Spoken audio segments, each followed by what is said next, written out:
guys, kembali lagi di pertemuan praktikum sistem pakar untuk pertemuan ke-11.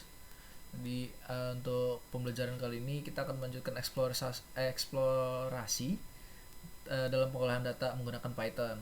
Nah, kali ini kita tetap pakai NumPy, cuma kali ini kita udah pakai yang namanya Pandas. Kalau sebelumnya kita NumPy sama random aja. Oke. Nanti kita bakal masih berkaitan juga dengan fuzzy logic. Cuma ini dia salah satu contoh pengolahan data. Nah, nggak terlalu ribet, masih yang simple-simple aja. Oke, tanpa berlama-lama lagi kita langsung ke coding. Oke. Tahap pertama kita disuruh import library seperti biasa, pandas spd, import numpy snp. Oke, lanjut kita buat data frame. Buat data frame seperti di bawah ini menggunakan library pandas khusus untuk umur dan masa data harus sama. Oke. Sebenarnya saya udah buat, udah ada, jadi di copy aja. Oke. Selanjutnya kita tampilkan df.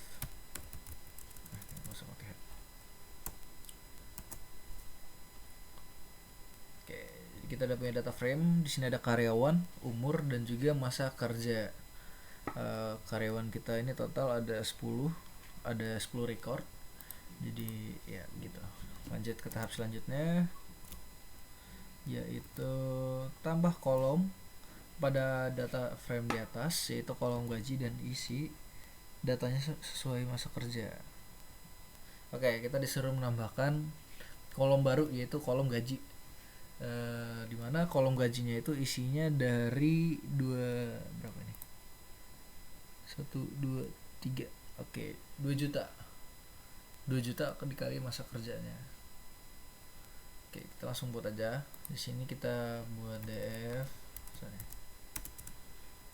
dalam kurung, kita mau buat kolom apa, gaji ya, gaji dengan df dalam kurung masa kerja. Kita copy aja daripada typo.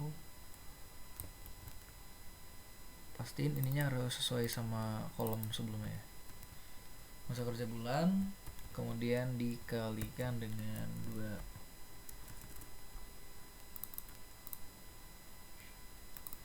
Daripada salah.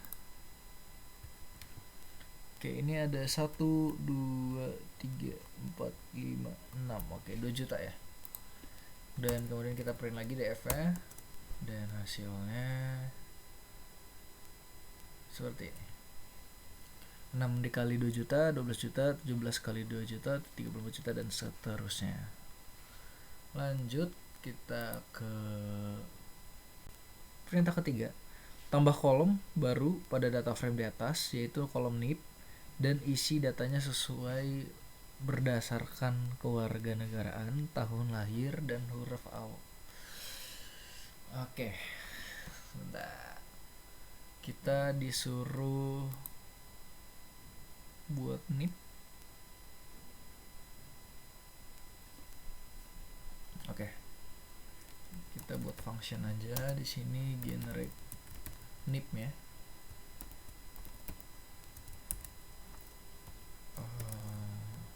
X, y. Di sini dia bilang yaitu kolom NIP dan isinya sesuai berdasarkan kewarganegaraan. Oke, kita anggap ini Indonesia semua ya, jadi kita ID. Kemudian tahun lahirnya itu kita dapat dari mana? Dari umur ya. Kemudian huruf. Oke, tahun, kita dapetin tahunnya dulu. Tahunnya itu kita anggaplah dari 2024 ya, karena kita sekarang 2024. Iya kan ya, 2024 ya. Iya, sorry.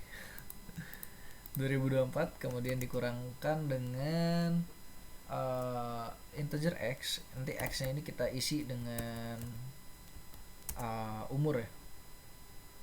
Kemudian res atau ini nanti kita isi dengan apa nip ya nanti ini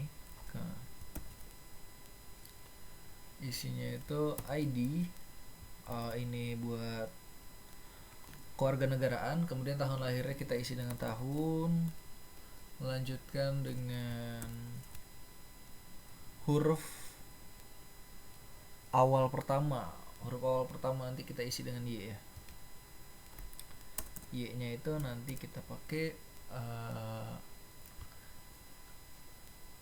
apa namanya gitu deh. Huruf awal dari huruf awal karyawannya ya. Sorry. Kemudian kita buat dfnip. Oke, ini ada dot apply, buat nge-apply pakai lambda x, kemudian generate nip-nya, kita panggil functionnya, kita masukin x umur, x karyawan gitu. Ketika dijalanin hasilnya seperti ini. Kita udah dapat karyawan, ada gaji, ada NIP. Oke. Wait, apakah dia yang salah? Dia salah. Oke, enggak, aman. Lanjut. Oke. Buat satu data frame baru berdasarkan data frame di atas, yaitu data masa kerja karyawan. Oke, kita buat df masa kerja.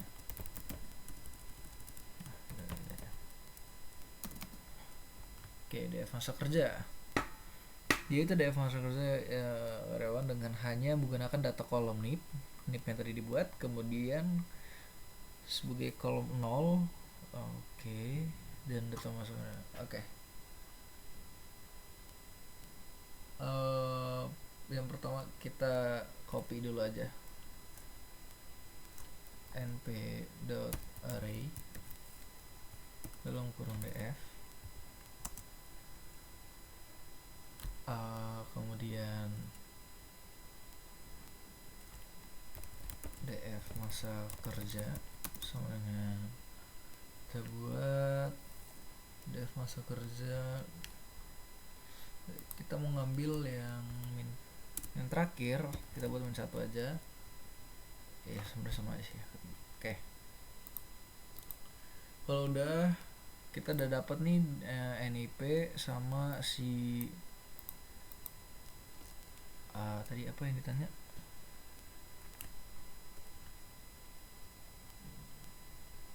dan masa kerjanya. Kemudian tahap selanjutnya itu kita buat, ini masih belum bentuk data frame ya, ini masih dalam bentuk array. Kita buat dalam bentuk array dulu biar gampang manipulasinya. Kemudian baru kita buat astaga df nya. Di sini kita tinggal buat jadi data frame, yaitu pd.data frame. Kita pakai library pandas. Di sini kita mau tadi namanya masa kerja,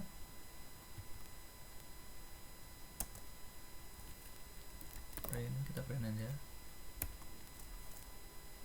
Kita cek dulu nih df kita.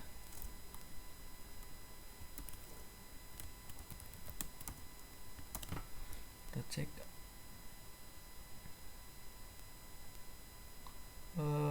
pandas astaga, F gede.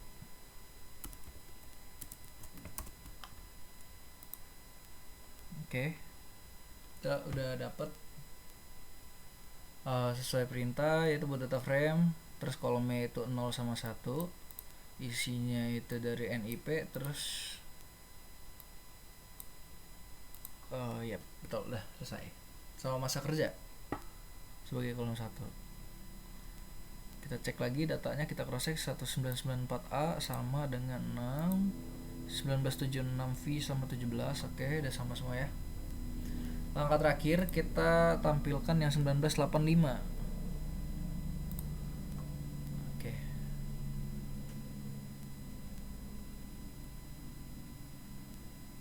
1985. Kita buat aksesnya kita pakai npsum aja bisa. Tampilkan berapa masa kerja. Kita ditanya itu masa kerja dari suatu NIP. Kita pakai fungsi npsum. Kenapa? Nanti akan dijawab. Di sini kalau misalnya kita aksesnya itu dari masa kerja ya, yang bentuknya array.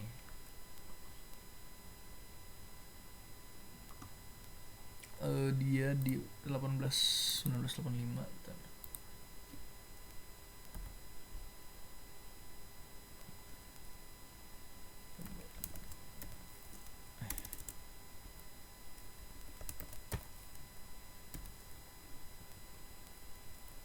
Apa sih masa kerja umur 5.26,1.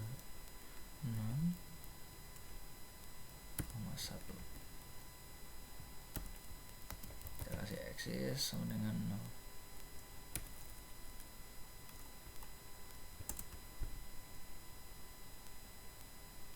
Yap, nanti dia bakal ngasih lihat kalau ini 13. Oh sorry, ini tipe ya. Ini tuh. Oke. Sebenarnya untuk praktikumnya itu singkat seperti ini. Kesimpulannya itu di pertemuan kali ini kita belajar yang namanya membuat dan memanipulasi data. Kayak tadi misalnya menambahkan kolom gaji, terus menghitung nilai berdasarkan formula tertentu. Terakhir lanjut kita juga belajar tentang fungsi dan transformasi data, mengubah data menggunakan fungsi Python. Kayak contohnya kita NIP tadi kita tambahin dengan kewarganegaraan, terus ada tahun lahir, dan terakhir itu buat filter dan pengolahan data kayak yang kemarin, cuma ini kita buat versi sedikit next step tapi masih yang sederhana. Jadi konsep-konsep ini juga relevan juga nanti kalau kalian pakai di fuzzy logic itu, karena data tabular yang terstruktur dapat digunakan sebagai input dalam sistem fuzzy. Sebagai contoh, kalau nilai masa kerja bisa diterjemahkan menjadi derajat keanggotaan dalam kategori fuzzy, nah nanti itu kayak bisa jadi pendek, sedang, atau lama untuk masa kerjanya. Nah dengan cara ini fuzzy logic juga dapat memberikan keputusan berbasis aturan yang lebih fleksibel. Nanti rule-rule yang kalian bisa atur berdasarkan kategori-kategori yang tadi sudah ditentukan. Ya mungkin sekian aja untuk pertemuan kali ini. Kalau ada yang bingung atau mau ditanyakan silahkan ditanyakan. Sekian, terima kasih.